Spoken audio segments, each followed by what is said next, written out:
Hello and welcome to Learning Ingenuity. My name is Toshendra and today we are going to study class 10 mathematics. And in mathematics we will be studying this chapter. The name of the chapter is triangles. So if you have the book in front of you, please open it up.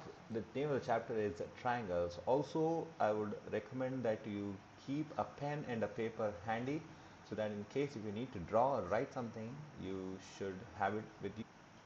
और भी कोशिश करेंगे yes so because I'll need to draw some things so that is why this is a useful tool which I think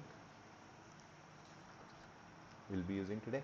Alright, so basics सारी चीज़ें जो हैं basic से समझते हैं. अभी तक जो चीज़ें मान लीजिए हो सकता है कुछ बच्चों को पता चल गई हैं, कुछ बच्चों को अभी नहीं पता है या उन्होंने ध्यान नहीं दिया था अभी, तो अब ध्यान दे दीजिए, ठीक है, क्योंकि अब हम बिल्कुल बेसिक्स से समझने वाले हैं, तो कोई डाउट्स नहीं होने चाहिए.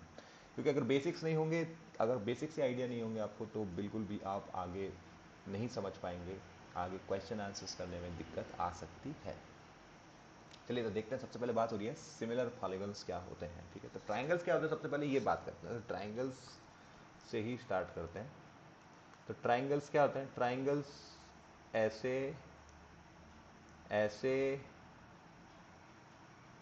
और ऐसे जब तीन लाइंस कंबाइन हो रही हों और तीन एंगल्स इस तरीके से बन रहे हो, क्लोज्ड फिगर के अंदर ऐसे तीन एंगल्स बन रहे हो, 1 2 और 3, तो ये जो फिगर है, ये क्लोज फिगर जो है, ये ट्रायंगल कहलाएगा. ये एक ट्रायंगल कहलाएगा. ट्रायंगल क्यों? क्योंकि इसके अंदर बन रहे हैं तीन एंगल्स. इसका नाम क्यों पड़ा है इसका ट्रायंगल? क्योंकि इसके अंदर बन रहे हैं तीन एंगल्स. ठीक है, तो ध्यान रखना है. ठीक है, बाय बाय ट्रायंगल. अब बात करें पॉलीगॉन्स की. तो पॉलीगॉन्स क्या होते हैं? पॉलीगॉन्स कोई भी क्लोज फिगर हो सकता है. ठीक है, a triangle is also a polygon. ठीक है, कोई भी पॉलीगॉन क्या हो सकता है? कोई भी क्लोज्ड फिगर जो है वो पॉलीगॉन हो सकता है, जिसकी 4 साइड्स हो, 5 साइड्स हो, 6 साइड्स हो, 50 साइड्स हो, कितनी भी साइड्स हो सकती हैं. अगर वो क्लोज फिगर है तो पॉलीगॉन हो सकता है. ठीक है, अब बात करें वो सिमिलर कब होगा. ठीक है, कोई भी पॉलीगन जो है वो सिमिलर कब होगा. अच्छा, तो सिमिलर क्या होता है? सिमिलर मतलब जैसे कि सिमिलर का मतलब होता है वैसा ही होता है कि दिखने में एक जैसा. ठीक है, तो क्या एग्जैक्टली सेम होगा क्या? सिमिलर और आइडेंटिकल में थोड़ा सा डिफरेंस है. ठीक है, तो आइडेंटिकल चीज क्या होती है? जो एग्जैक्टली उसकी कॉपी हो. ठीक है, पर सिमिलर मतलब क्या होता है? सिमिलर मतलब दिखने में मिलता जुलता एक जैसा. ठीक है, तो वो कहलाएगा सिमिलर पॉलीगन या सिमिलर फिगर. और आइडेंटिकल फिगर क्या होगा? जब वो बिल्कुल एग्जैक्ट उसकी कॉपी होगा तो वो कहलाएगा आइडेंटिकल फिगर. ठीक है, तो two polygons with the same number of sides are said to be similar. अगर कोई दो कोई भी पॉलीगन्स हैं, वो कैसे सिमिलर होंगे? अगर उनके corresponding angles are equal. Corresponding angles क्या होती हैं? अरे भाई, कॉरेस्पॉन्डिंग एंगल्स इस तरीके से होती हैं. याद तो सब चीज़ें आपको होंगी. ठीक है, ये एक लाइन, ये दूसरी लाइन, ये पैरेलल हैं दोनों. ठीक, और ये तीसरी लाइन जो इनको इंटरसेक्ट कर रही है. ठीक है, अब इसमें ये एंगल और ये एंगल जो कि सेम साइड में बन रहे हैं इस ट्रांसवर्सल के, ये क्या कहलाती है? ये जो काट रही है इन दोनों पैरेलल लाइंस को, ये कहलाती है ट्रांसवर्सल.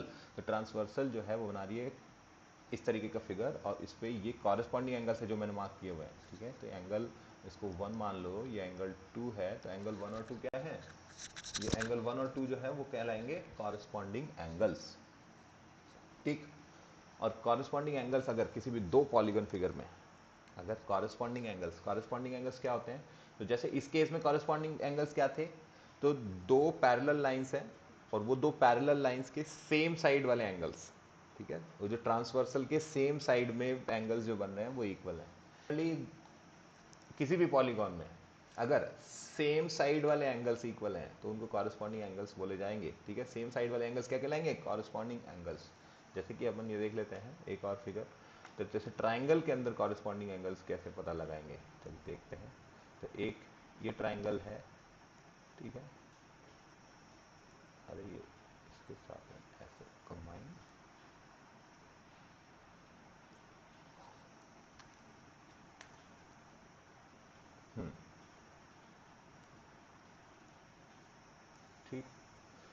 और एक ये फिगर है। थोड़ा सा आपको अलग ही डायग्राम बनाकर बता रहा हूँ, क्योंकि सिमिलर नहीं बना रहा हूँ जानबूझ करके, आपको सिर्फ कॉरेस्पॉन्डिंग एंगल्स बता रहे हैं, ठीक है। तो ए बी सी और P Q R, students please pardon my handwriting, I am just using a mouse device, so that is why. Right, so yes, अब इसमें कॉरेस्पॉन्डिंग एंगल्स क्या होंगे? तो मान लो ये ए है, इसका कॉरेस्पॉन्डिंग एंगल होगा पी। ये बी है, इसका कॉरेस्पॉन्डिंग एंगल, ये बी है, इसका कॉरेस्पॉन्डिंग एंगल होगा क्यू, और ये सी है, इसका कॉरेस्पॉन्डिंग एंगल होगा आर, ठीक है। तो फिगर को ऐसा भी नहीं है, देखो कॉरेस्पॉन्डिंग एंगल जो है वो चेंज भी हो सकते हैं, लेकिन अगर इसमें बात करें सिमिलैरिटी एंगल, ये ट्राइंगल ए बी सी क्या सिमिलर है ट्राइंगल पी क्यू आर के, ठीक है। अगर ये बात करें, ये दोनों पॉलीगन्स हैं, इन दोनों पॉलीगन्स के, ये दोनों क्लोज फिगर्स के, अगर ट्राइंगल ए बी सी जो है वो सिमिलर है ट्राइंगल पी क्यू आर के, ये पूछ रहा है, तो वो सिमिलैरिटी अगर पूछ रहा है तो इसका मतलब एंगल ए क्या इक्वल है एंगल पी के, एंगल बी क्या इक्वल है एंगल क्यू के। क्यों? क्योंकि जब ट्राइंगल ए बी सी की बात कर रहा है तो ए बी सी और पी क्यू आर, तो देखो भाई, ए के कॉरेस्पॉन्डिंग है पी, बी के कॉरेस्पॉन्डिंग है क्यू और सी के कॉरेस्पॉन्डिंग है आर। तो अगर ये पूछ रहा है तो सिमिलैरिटी तो इन दोनों के बीच में ही इस तरीके से ही डिसाइड हो पाएगी।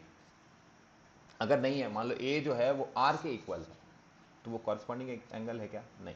तो जो पूछ रहा है उसके अकॉर्डिंग ही हमें कॉरेस्पॉन्डिंग एंगल डिसाइड करने हैं। तो एबीसी और पी क्यू आर में अगर पूछ रहा है तो एबीसी और पी क्यू आर में ही कॉरेस्पॉन्डिंग एंगल्स डिसाइड करने हैं। अगर मान लीजिए ए जो है वो क्यू के इक्वल है या ए जो है वो आर के इक्वल है, पी के इक्वल नहीं है, तो इसका मतलब एबीसी पी क्यू आर के सिमिलर नहीं होगा। हो सकता है क्यू आर पी के सिमिलर हो,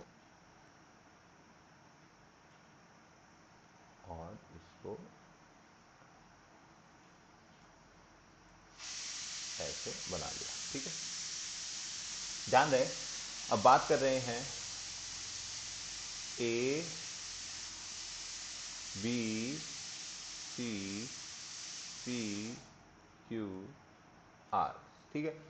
तो हम बात कर रहे हैं क्या पॉलीगन या triangle A B C triangle P Q R के सिमिलर है, ठीक है। तो सिमिलैरिटी कैसे बता सकते हैं?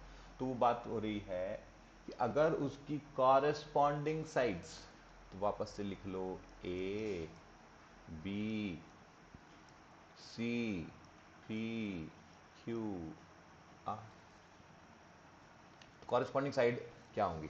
तो देखिए ध्यान से, अगर A B C P Q R की बात हो रही है तो ए बी के कॉरेस्पॉन्डिंग साइड होगी पी क्यू, ठीक है। ए बी के होगी पी क्यू, बी सी की होगी क्यू आर, और पी आर किसकी होगी? ए सी की, ठीक है। वापस से बता देते हैं, थोड़ा सा खुल्लम खुल्ला लिख देते हैं इनको, ठीक है। तो पी क्यू आर, ठीक है। तो ए बी जो है उसकी कॉरेस्पॉन्डिंग साइड हो गई पी क्यू, ठीक। बी सी जो है उसकी कॉरेस्पॉन्डिंग साइड हो गई क्यू आर, और ए सी जो है उसकी कॉरेस्पॉन्डिंग साइड क्या हो गई? P R. हमेशा ध्यान रखेंगे, कॉरेस्पॉन्डिंग साइड्स और कॉरेस्पॉन्डिंग एंगल्स की बात करते हैं, अगर वो रेशो सेम है या एंगल्स इक्वल हैं तो ही वो सिमिलर होंगे, नहीं तो वो सिमिलर नहीं कहलाएंगे, ठीक है। मान लीजिए ए बी जो है वो पी आर के इक्वल है, ठीक है। ए बी जो है वो पी आर के इक्वल है, तो ए बी सी जो है वो पी क्यू आर के सिमिलर नहीं होगा, ठीक है। अगर रेशियो ए, अब अच्छा बात कर रहे हैं उनकी corresponding sides are in proportion, इसका मतलब A B upon P Q equals to B C upon क्या होगा?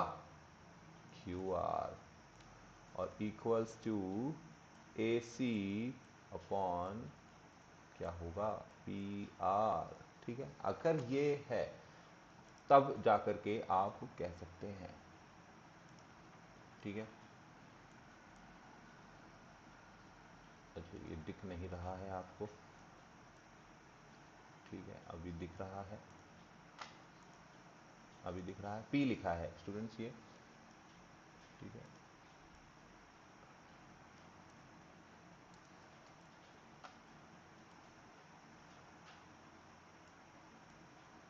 ठीक है, अब दिख रहा है क्लियर, ऑलराइट, यस।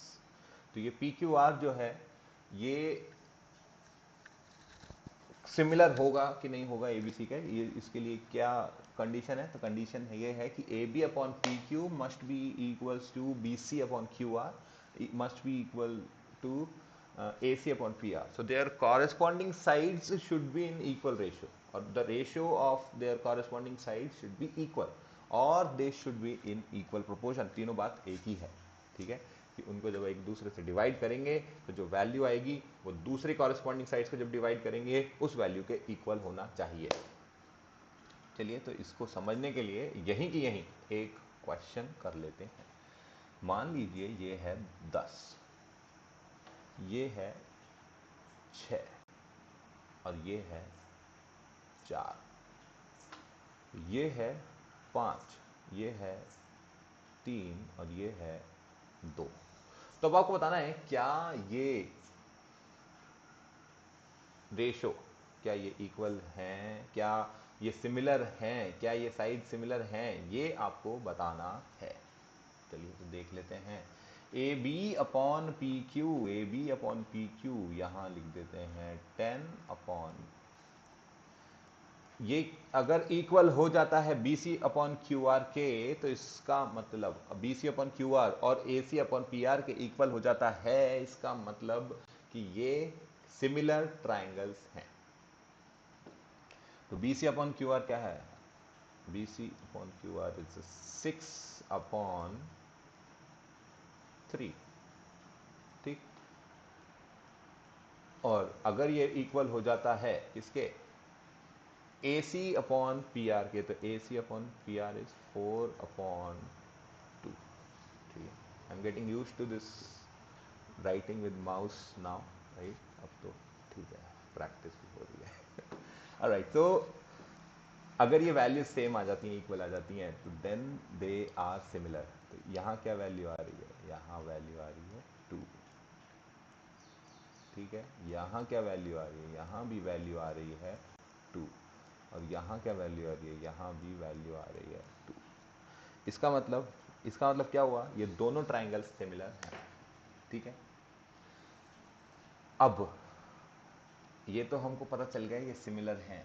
अब ये सिमिलर हैं तो ये वापस सिमिलैरिटी वाली प्रॉपर्टीज शो करेंगे दोनों ट्राइंगल्स। इसका मतलब जो कॉरेस्पॉन्डिंग एंगल्स हैं इनके इक्वल होंगे, तो इससे हमको ये भी पता चल जाता है क्या कि सिमिलर ट्राइंगल्स जो हैं उनके कॉरेस्पॉन्डिंग एंगल्स, वाह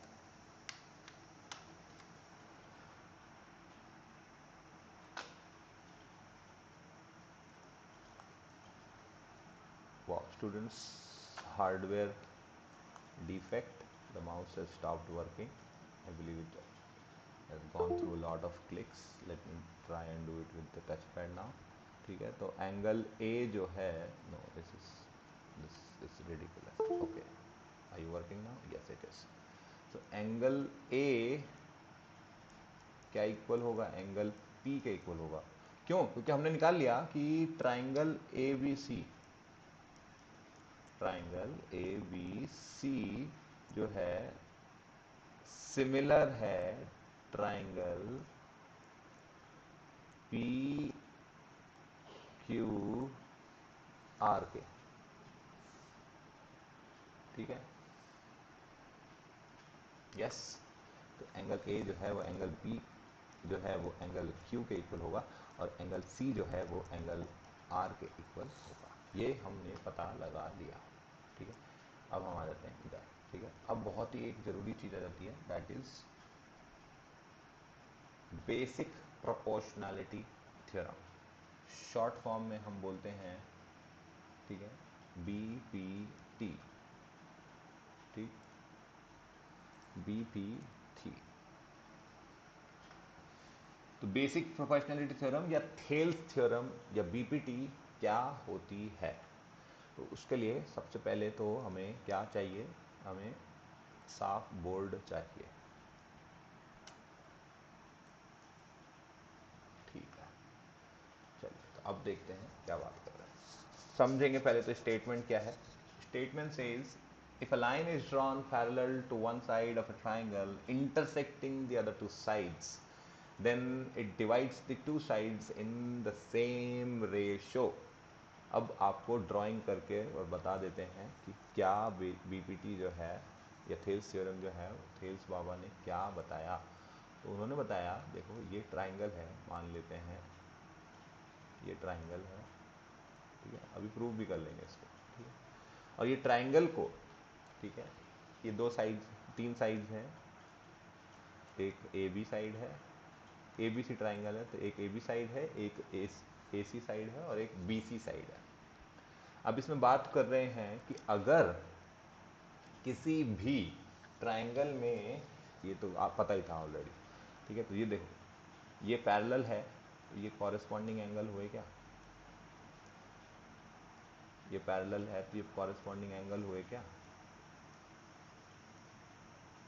ठीक। और क्या ये कॉमन एंगल है, ठीक है, तो ये दोनों ट्राइंगल हो गए सिमिलर। देखो तो ट्राइंगल ए डी ई में देखो, और and triangle, can you hear me now, are you connected back, just let me no.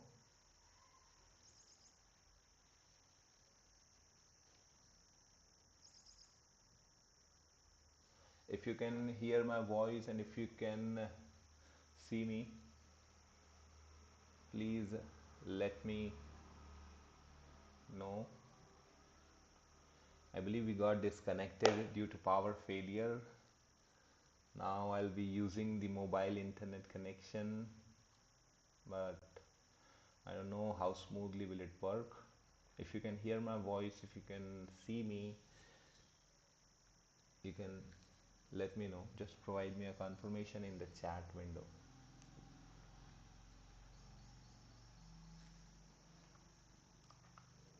Students, can you hear me?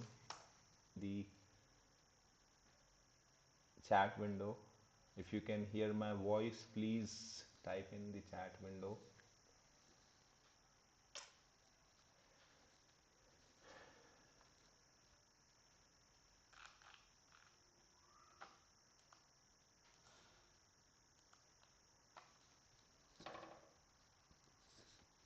Students, if you can hear my voice, please type in the chat window.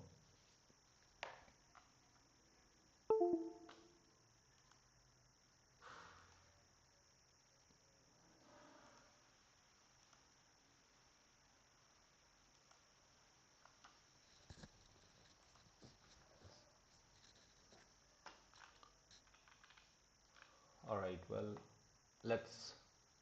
okay, fine. Let us continue with this topic. तो हम बात कर रहे थे BPT की, basic proportionality theorem. तो basic proportionality theorem क्या कह रही है कि अगर एक ट्राइंगल, ठीक है, ये ट्राइंगल है,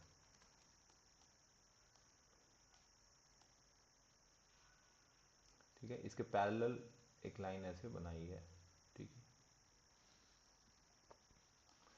तो ए बी सी और ये डी और ये ई, तो बात कर रहे हैं A D upon B D, D B कर लेते हैं, D B equals to A E upon E C equals to D E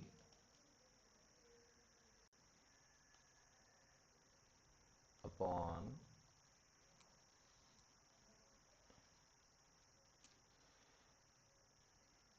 E C, A E D B D E, that's it, ये इतना है। Students, I am still waiting for confirmation, if you can hear me just let me know. तो बात करें basic proportional theorem, तो theorem या Thales theorem, तो Thales theorem कहती है कि अगर एक लाइन जो कि third side of any side of A triangle को पैरेलल है और बाकी के दो साइड्स को इंटरसेक्ट करती है, तो वो उन दो साइड्स को और इक्वल प्रोपोर्शंस में काटती है, तो AD upon DB is equal to AE upon EC, this is the Thales theorem. ठीक है, और इसको प्रूव करने के लिए B जो है एंगल D के इक्वल है, कॉरेस्पॉन्डिंग एंगल है, ठीक है, कॉरेस्पॉन्डिंग एंगल्स,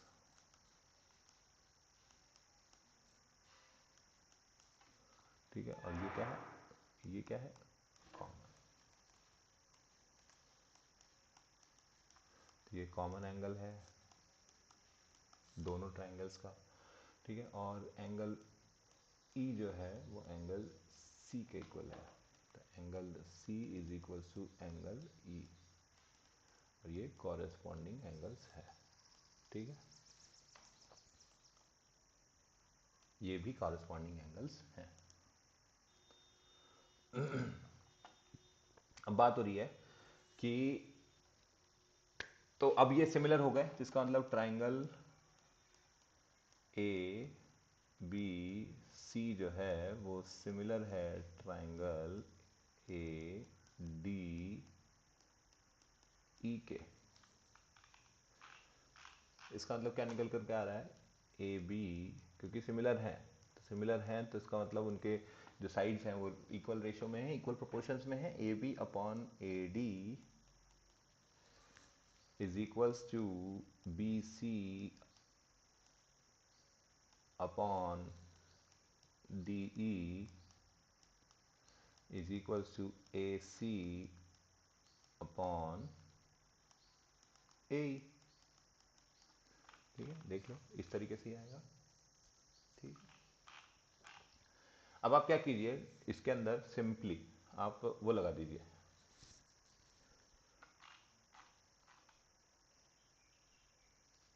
ठीक है, अब न्यूमरेटर से आप डिनोमिनेटर को माइनस कर दीजिए, ठीक है, कर सकते हैं ऐसे, बिल्कुल कर सकते हैं, हमने पढ़ा है, ठीक है।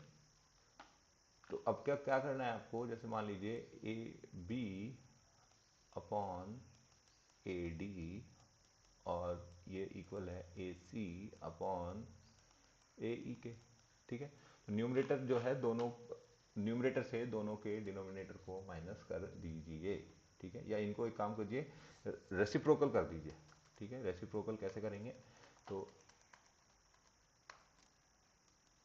A D upon A B equal होगा ए ई अपॉन ए सी के, राइट। सिंपली हमने क्या किया है, सिंपली दोनों को रेसिप्रोकल कर दिया है, रेसिप्रोकेट कर दिया है, ठीक है। अब क्या कर दो आप, अब आपको याद होगा, आपने बचपन में कभी और देखा होगा componendo dividendo C and D, ठीक है, तो कंपोनेंट डिविडेंड करते हैं, तो इसमें आप लगा दीजिए डिविडेंड, तो आपको करना है A D upon A B minus A D equals A E upon A C minus A E, ठीक। अब simply A B minus A D कितना दे रखा है भाई, देखो ऊपर आएंगे थोड़ा सा दिख जाएगा आपको, A B minus A D, A B minus A D दे रखा है डी बी, और ए सी माइनस ए ई कितना दे रखा है सी ई, ठीक है, तो A B minus A D है डी बी और ए सी माइनस ए ई है ई सी, ठीक है, ये वैल्यूज पुट कर दीजिए, तो ये आ गया A D upon D B equals A E upon A E upon E C, ठीक है, ये आ गया, हेंस प्रूफ, यही प्रूफ करना था, ये रहा, ये रहा, यही प्रूफ करना था, ठीक है, तो ये कहलाती है थेल्स थ्योरम। ये किसने दिया था, ये थेल्स जी ने दिया था, और इसको हम बेसिक प्रोपोर्शनैलिटी थ्योरम भी बोलते हैं, शॉर्ट में बीपीटी भी बोलते हैं, ठीक है। अब इसका कन्वर्स भी ट्रू है। कन्वर्स क्या ट्रू है कि अगर कोई दो साइड्स किसी भी ट्राइंगल की और उसके ऊपर कोई लाइन सेगमेंट बनाई गई है किसी दो साइड के, और वो लाइन सेगमेंट जो है वो दो साइड्स को इक्वल प्रोपोर्शंस में डिवाइड करती है। देखिए, the converse of BCPT is if a line divides any two sides of a triangle in the same ratio. अगर कोई एक लाइन किसी दो साइड्स को, किसी भी ट्राइंगल की दो साइड्स को और इक्वल प्रोपोर्शन में डिवाइड करेगी, तो the line is parallel to the third side, तो वो तीसरी लाइन के पैरेलल होगी। ठीक है, बोर्ड साफ करके जरा सा देख लें ये कन्वर्स क्या कहता है। कन्वर्स कहता है, आज तो लाइट ने बहुत परेशान कर दिया। ठीक है, ये हमारा बोर्ड क्लियर। अब देखिए ध्यान से, अब कन्वर्स ऑफ बीपीटी क्या है। कन्वर्स ऑफ बीपीटी है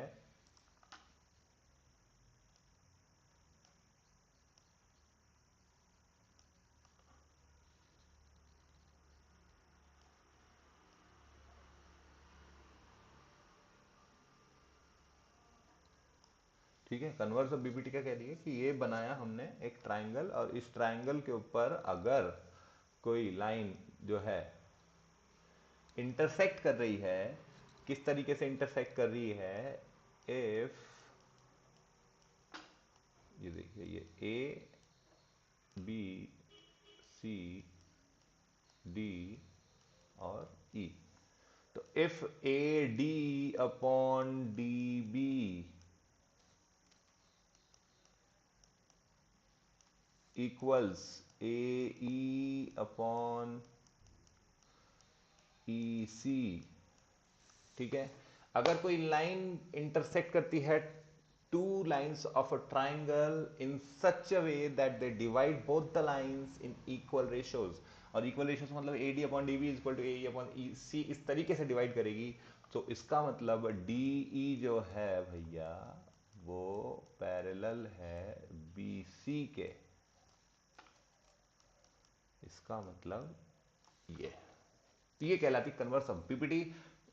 कन्वर्स मतलब कि उसका अगर उल्टा भी होता है तो वो भी लागू होगा, वो भी एप्लीकेबल होगा। ठीक,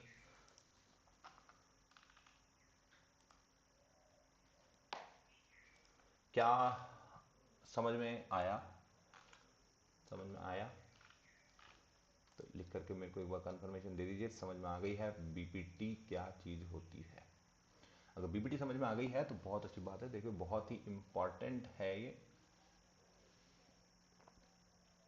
ठीक है, बीपीटी समझ में आ गई तो बहुत ही बढ़िया बात है। चलिए तो लेट्स कंटिन्यू फर्दर।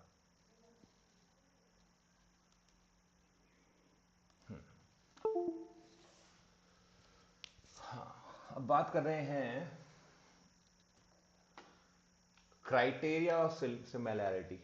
तो सिमिलैरिटी जो है ट्राइंगल की, उसका क्राइटेरिया क्या है? तो उसका क्राइटेरिया यही है कि कॉरेस्पॉन्डिंग एंगल जो है वो इक्वल होने चाहिए और कॉरेस्पॉन्डिंग साइड्स जो है वो प्रोपोर्शन में होनी चाहिए, प्रोपोर्शनली डिवाइड होनी चाहिए। मतलब कि कॉरेस्पॉन्डिंग है जो स्टार्टिंग में जो बताया था कि जो कॉरेस्पॉन्डिंग एंगल्स हैं वो हमेशा इक्वल होंगे। और ठीक है, जैसे एंगल ए जो है वो एंगल पी के इक्वल होगा, बी जो है वो क्यू के इक्वल होगा और सी जो है वो आर के इक्वल होगा, तभी angle triangle A B C जो है वो पी क्यू आर के सिमिलर कहलाएगा। ठीक है, पर अगर उसकी, ठीक, और एक छोटा बना देते हैं,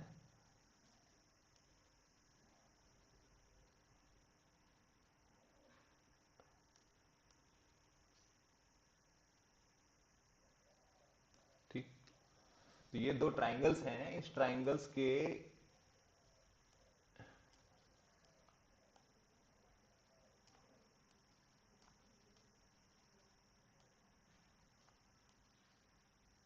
ठीक है, इनके अगर कोई से दो एंगल्स, कॉरेस्पॉन्डिंग एंगल्स भी इक्वल हो जाएं, अगर इनके दो कॉरेस्पॉन्डिंग एंगल्स इक्वल हो जाएं तो ये ट्राइंगल्स सिमिलर होंगे। ठीक है, क्यों? अरे भाई एक बात बताओ, अगर दो एंगल इक्वल हो गए, कॉरेस्पॉन्डिंग एंगल्स दो इक्वल हो गए, तो तीसरा भी तो ऑटोमेटिकली एक होगा, क्योंकि sum of interior angles of a triangle is always 180 degree. Simple सा पॉइंट है, सम ऑफ इंटीरियर एंगल्स होता है हमेशा 180। इसका मतलब a plus B plus C will always be equal to 180 degree. Similarly P plus Q plus R भी जो है वो बराबर होगा 180 के। तो A plus B P plus Q के इक्वल होगा, क्योंकि A जो है वो P के इक्वल है, B जो है वो Q के इक्वल है, तो A प्लस बी क्या होगा, P प्लस क्यू के इक्वल होगा। तो ऑब्वियसली C और R भी तो इक्वल हो गए। तो इसलिए मतलब कि अगर दो एंगल्स भी इक्वल हो जाते हैं तो वो ट्राइंगल सिमिलर हो जाएंगे। अगर दो एंगल्स इक्वल हो गए तो तीसरा एंगल ऑटोमेटिकली इक्वल हो जाएगा, इसीलिए वो दोनों ट्राइंगल्स जो हैं वो सिमिलर हो जाएंगे। तो ए बी सी सिमिलर होगा यहाँ पर पी क्यू आर के, ठीक है, triangle. Fine now, if you can hear my voice and if you can see me, just type okay or yes in the chat window for the confirmation.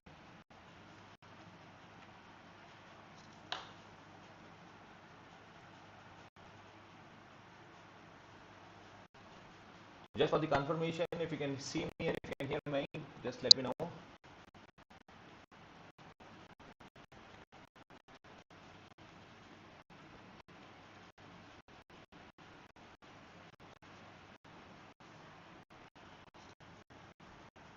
All right, fine, cool then. We are good to go then. Cool.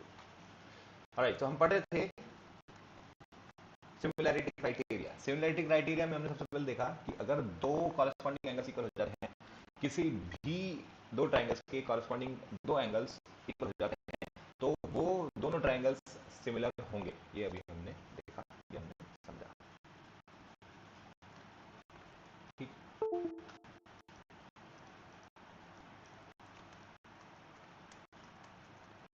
Right, चलिए अब इसको remove कर देते हैं।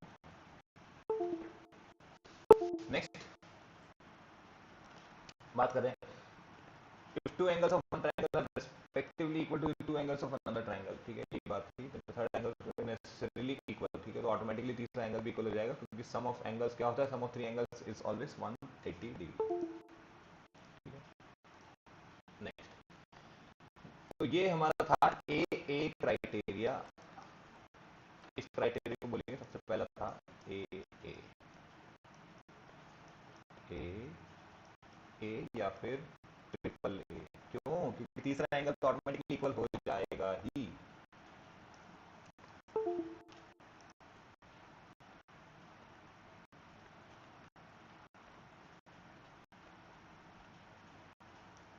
ठीक,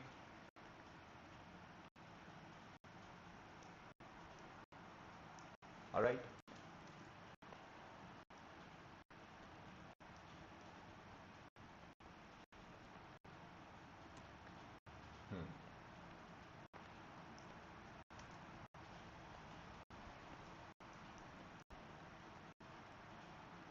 इस तरीके से जोड़ लेते हैं, ठीक है।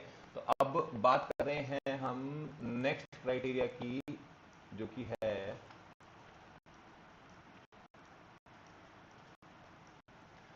SAS similarity. SAS सिमिलैरिटी मतलब देखो, A stands for angle, S stands for side, side, ठीक है। सेकंड वाला क्या आ जाएगा, सेकंड वाला है ये रहा, सेकंड इज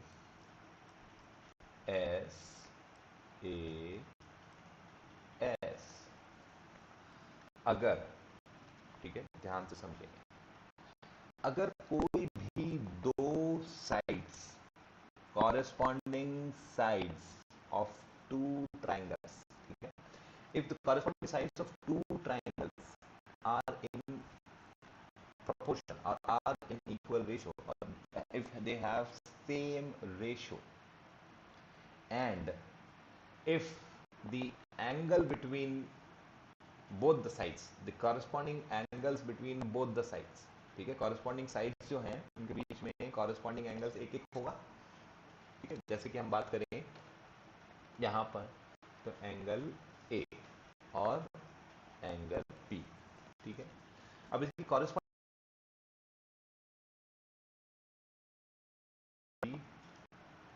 और PQ, AB जो है कॉरेस्पॉन्डिंग साइड है किसके, PQ के, और AC जो है कॉरेस्पॉन्डिंग साइड है PR के, राइट, सही है, ठीक है। तो AC जो है कॉरेस्पॉन्डिंग साइड है PR के,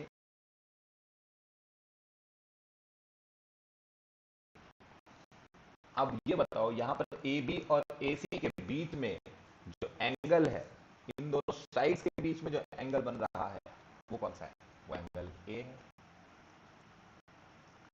और इधर कॉरेस्पॉन्डिंग साइड जो थी, तो AB की कॉरेस्पॉन्डिंग साइड PQ और AC की कॉरेस्पॉन्डिंग साइड PR, इनके बीच में एंगल कौन सा बन रहा है, इनके बीच में एंगल बन रहा है P।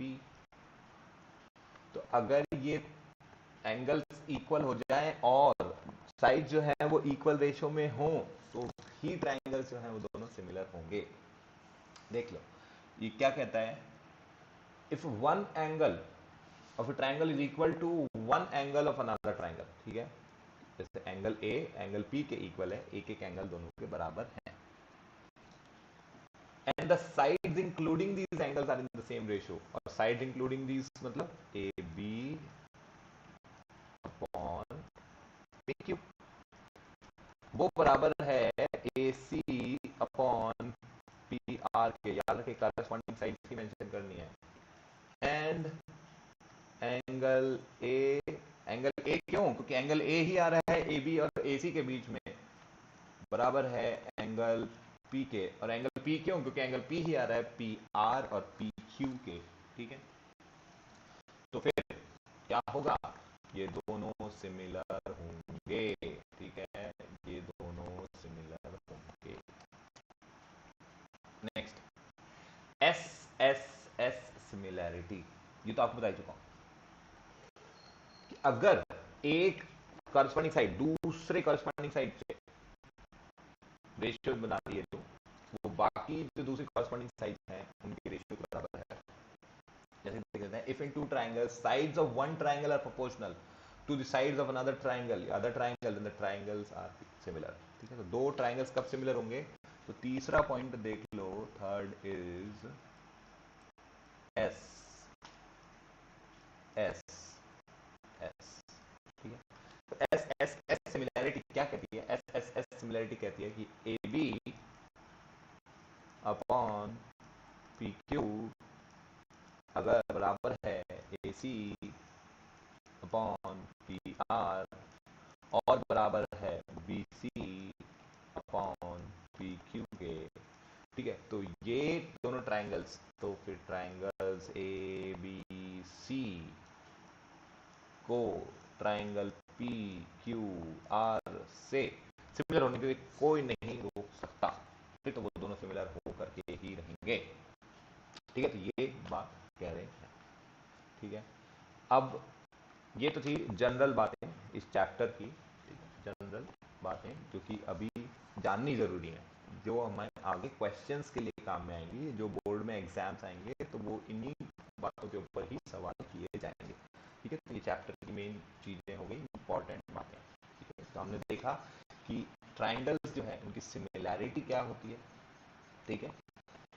ट्राइंगल की क्या, हमने किसी भी पॉलीगॉन की सिमिलैरिटी को देखा, ठीक है। तो कोई भी पॉलीगॉन जो है उसकी सिमिलैरिटी जो होती है उसकी कुछ क्राइटेरिया होते हैं, तो हमने ट्राइंगल की क्या होती है सिमिलैरिटी फिर उसको समझ लिया।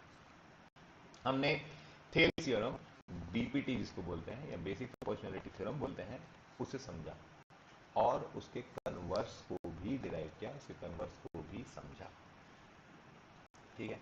करस्पॉन्डिंग एंगल्स क्या होते हैं, ट्रांसवर्सल क्या होते हैं, ये सब तो बेसिक चीजें हैं, ये तो ऑलरेडी हमें पता चली, ठीक है। अब थोड़ा सा आगे और बढ़ते हैं, ठीक है। तो अब आ रहा है एरियाज ऑफ सिमिलर ट्राइंगल्स, कि उनके एरियाज क्या होंगे, the ratio of the areas of two similar triangles is equal to the square of the ratio of their corresponding sides, ठीक है। ऑब्वियसली भाई जो उनके जो रेशियो है, कॉरस्पॉन्डिंग साइड्स का जो रेशियो है सिमिलर ट्राइंगल के एरिया का जो रेशियो है वो उसके स्क्वायर के बराबर होगा। क्या कह रहा है ये, चलो आपको डायग्राम से समझाते हैं, ठीक है। देखिए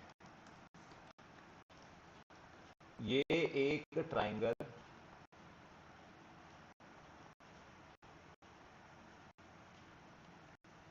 ठीक, और ये दूसरा ट्राइंगल,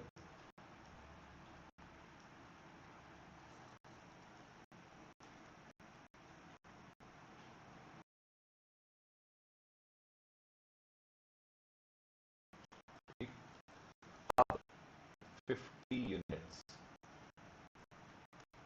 ठीक है, और इसका एरिया जो है वो है 25 यूनिट्स, ठीक है। तो अब बात हो रही है, और इसकी साइड्स भी देख लेते हैं। इसकी साइड जो है वो है 10, और इसकी साइड है 10 मान लेते हैं, ठीक है। तो एक सेकेंड, ये जो है ये गड़बड़ हो जाएगी इस वाली वैल्यू में, ठीक है। ये हो जाएगा 100, ठीक है। अब बात करें ratio of the areas of two similar triangles is equal to the square of the ratio of their corresponding sides, ठीक है। कॉरेस्पॉन्डिंग साइड्स का क्या है रेशियो, तो कॉरेस्पॉन्डिंग साइड्स है 10/5 इक्वल्स टू 2, ठीक है। तो ठीक है, तो ये आ जाएगा क्या 2/1, ठीक। ये आ गया रेशियो किसका, कॉरेस्पॉन्डिंग साइड्स का। कॉरेस्पॉन्डिंग साइड्स का रेशियो आ गया 2:1। तो अब वो बात कर रहा है कि उनके जो एरिया का रेशियो होगा, ठीक है, तो एरिया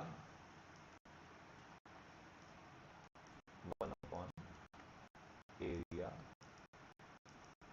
2 क्या होगा 4:1, ठीक है। तो उनके स्क्वायर के बराबर होगा एरिया का रेशियो, ठीक है। ये बात बताई जाती है। तो जैसे अगर इसका निकाल के देखें, ठीक है, तो ये आपको मैंने इसके लिए वैल्यूज ये ली थी, तो अब इसका एरिया क्या है 100/,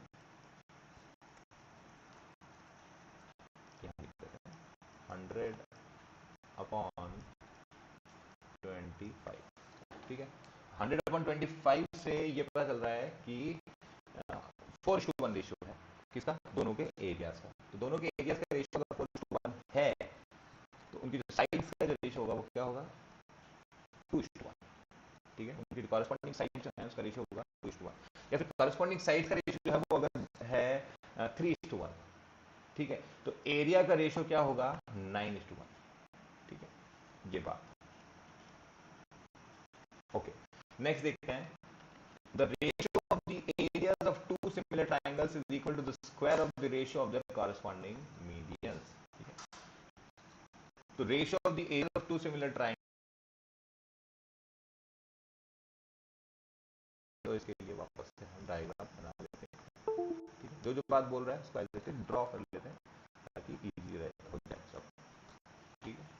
तो दो ट्राइंगल बना लेते हैं सबसे पहले, ये एक थर्ड ट्राइंगल और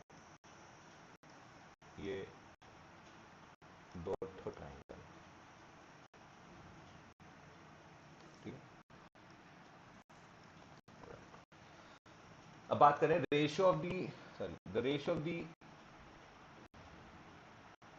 areas of two similar triangles is equal to the squares of their corresponding altitudes and medians, alright, ठीक है। तो सेम वही बात हो जाएगी। मीडियन क्या होता है सबसे पहले तो ये देख लेते हैं, मीडियन को 50-50 करने वाली लाइन, ठीक है, यहां से सामने लाइन को 50-50 करने वाली लाइन, ठीक, ये कहलाती है मीडियन। किसी भी वर्टेक्स से सामने वाली लाइन को 2 पार्ट्स में डिवाइड करने वाली जो लाइन होगी वो कहलाएगी मीडियन, ठीक है। तो बात हो रही है ratio of the areas of two similar triangles is equal to the square of the ratio of their corresponding median. तो इस मीडियन की अगर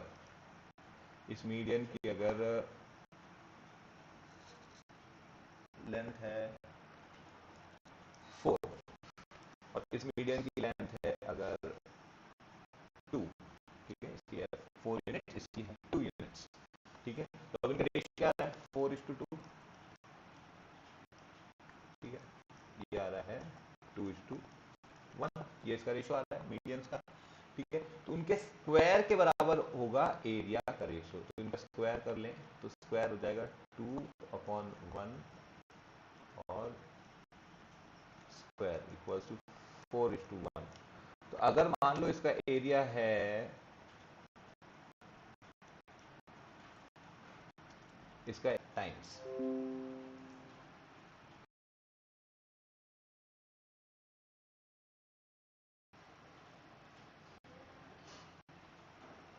students, I believe we got disconnected again.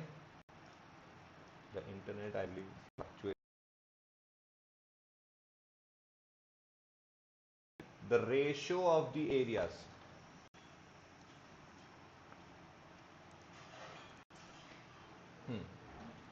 The ratio of the areas of two similar triangles is equal to the ratio of the squares of their corresponding altitudes. वही बात, same वही बात जो कि मीडियंस के साथ में थी, वही अल्टीट्यूड के साथ में अब बताई जा रही है। ऑल्टीट्यूड क्या होता है पहले वो समझना जरूरी है।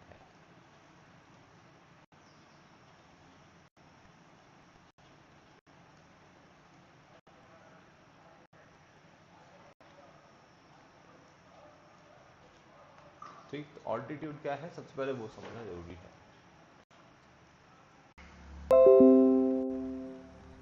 ऑलराइट, कि हमने दो ऑल्टीट्यूड जो हैं ड्रॉ किए, तो ऑल्टीट्यूड है तो ऑब्वियसली क्या होंगे, अरे भाई परपेंडिकुलर होंगे, परपेंडिकुलर 90 डिग्री पे मीट करेंगे सामने वाली लाइन को। ठीक, तो अब इसके अंदर क्या बात बताई जा रही है, इसके अंदर बताया जा रहा है कि वही अगर ये है मान लो D, ये है S, तो AD अपॉन PS अगर 3:1 है तो इनका जो एरिया होगा ट्राइंगल्स का,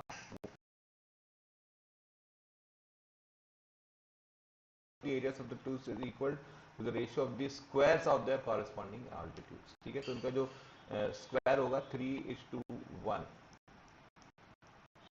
का स्क्वायर होगा 9:1, राइट।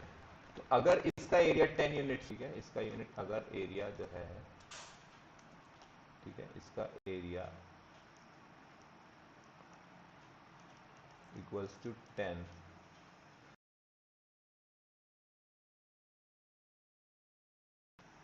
90,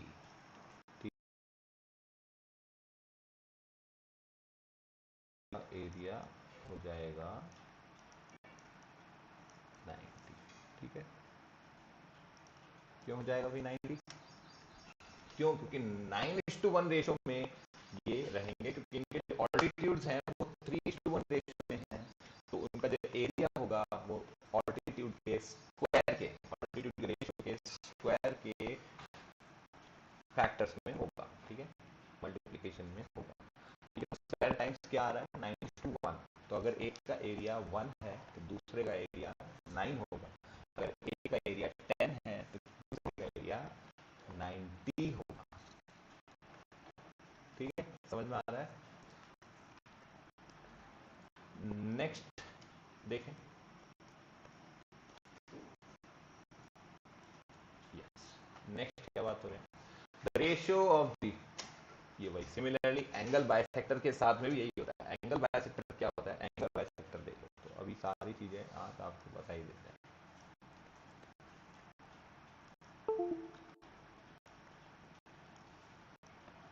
ठीक है, तो एंगल बाइसेक्टर क्या कहलाता है, नाम से समझ में आ रहा होगा वैसे आपको एंगल बाइसेक्टर क्या होता है। भाई एंगल को बाइसेक्ट करने वाला, बाय मतलब दो इक्वल पार्ट्स में डिवाइड करने वाला।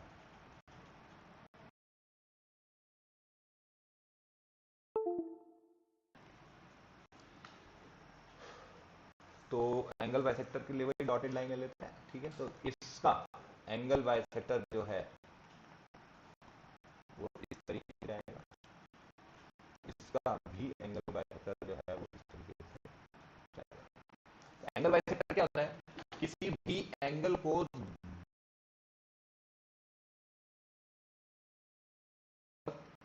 दो पार्ट्स बनाना और बराबर बनाना, ठीक है, तो उसको बोलते हैं बाइसेक्टर।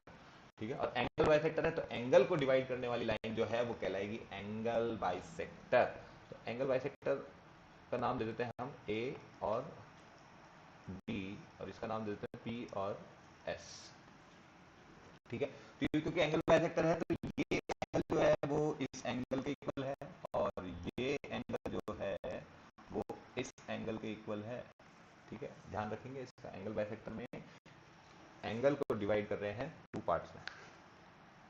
अब जो हमें सिमिलरिटी से जो हमें इंफॉर्मेशन मिली है वो क्या है, वो ये है कि AD अपॉन PS, अगर मान लीजिए रेशियो है 5:1, ठीक है, तो उनका जो एरिया होगा वो एरिया होगा एरिया 1 अपॉन एरिया 2। ठीक है, एरिया 1 अपॉन एरिया 2, ये किस रेशियो में होगा, 5/1 का स्क्वायर। ठीक है, तो अगर एक का ये हो गया कितना 25:1।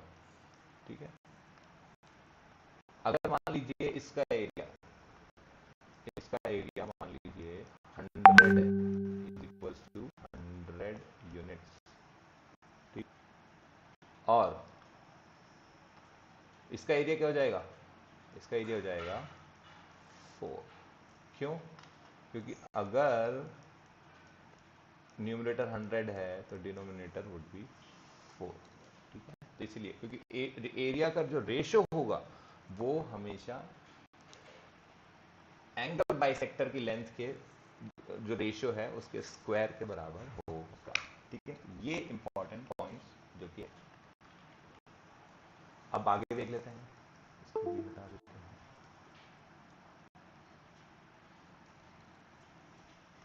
ठीक है, नेक्स्ट क्या है, कन्वर्स ऑफ पाइथागोरस थ्योरम। अरे ये तो पता ही होगा, पाइथागोरस थ्योरम क्या कहती है। देखो, पाइथागोरस थ्योरम कहती है, पाइथागोरस थ्योरम कहती है ये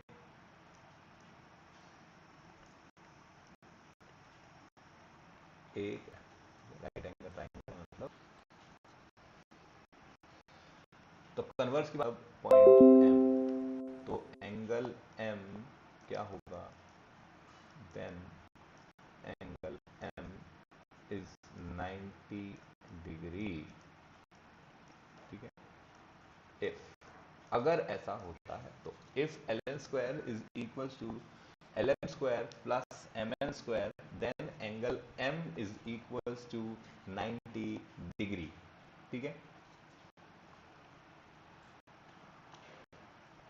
और क्या बात है, if perpendicular is drawn from the vertex of the right angle of the right triangle to the hypotenuse, the triangles on each side of the perpendicular are similar to the whole triangle and similar to each other। ठीक है,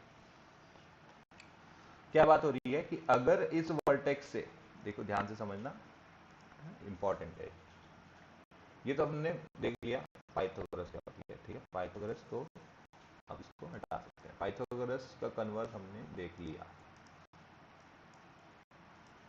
ठीक, अब बात हो रही है इसी triangle की। ठीक है, ठीक है, इस ट्राइंगल के अंदर अगर हम एक लाइन ड्रॉ करते हैं, कहां से, राइट एंगल से, राइट एंगल जिस वर्टेक्स पे है उस वर्टेक्स से और सामने वाली लाइन पर एक 90 डिग्री खींच देते हैं।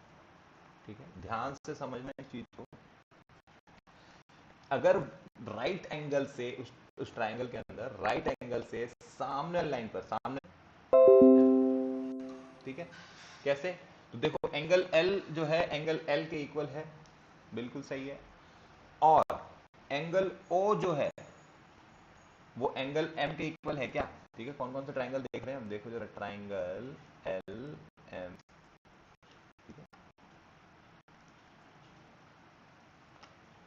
आपको बता ही देते हैं प्रूव करके, in triangle L M O and triangle L N M. Angle L जो है वो एंगल एल है, दोनों में कॉमन एंगल है बिल्कुल। एंगल ओ इसका बराबर होगा एंगल एम के। क्यों? राइट एंगल, इसके अंदर तो कोई रॉन्ग बात है ही नहीं, ये तो एंगल राइट एंगल है। ठीक है, तो ये एंगल ओ जो है किसका, एल एम ओ ट्राइंगल के अंदर एंगल ओ, और एल एन एम के अंदर एंगल एम। ठीक है, क्या है, राइट एंगल। ठीक है, तो अगर दो एंगल बराबर हो गए तो क्या अब हम बोल सकते हैं कि एंगल एम जो है किसका, इसका एंगल एल एम ओ का एंगल एम बराबर होगा एंगल एल एन एम के एंगल एम के। ठीक है, ठीक है, क्यों? क्योंकि आपको पता ही है कि किसी भी ट्राइंगल के तीन एंगल का सम 180 डिग्री होता है, तो दो एंगल अगर बराबर हैं तो तीसरा एंगल ऑटोमेटिकली इक्वल हो जाएगा। तो एंगल एल एम ओ जो है, तो फिर इसका मतलब क्या हो गया, triangle L M O similar to triangle L N M. ठीक है, हो गया। अब सिमिलरली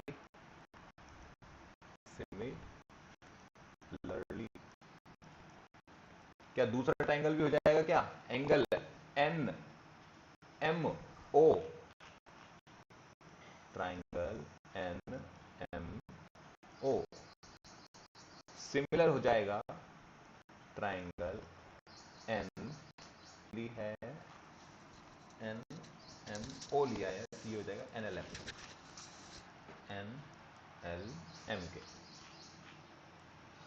ऑल्सो।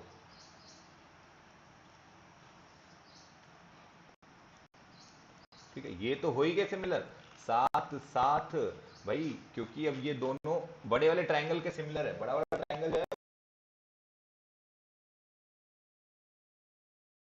दोनों छोटे राइट एंगल है, वो भी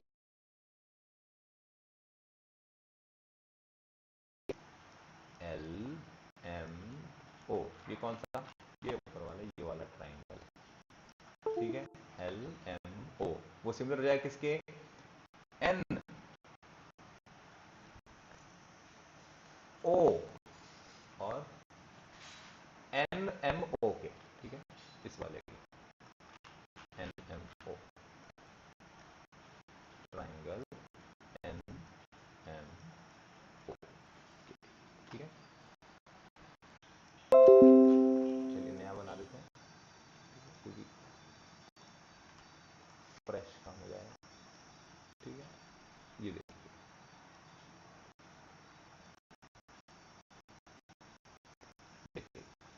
ये 90 डिग्री एंगल है,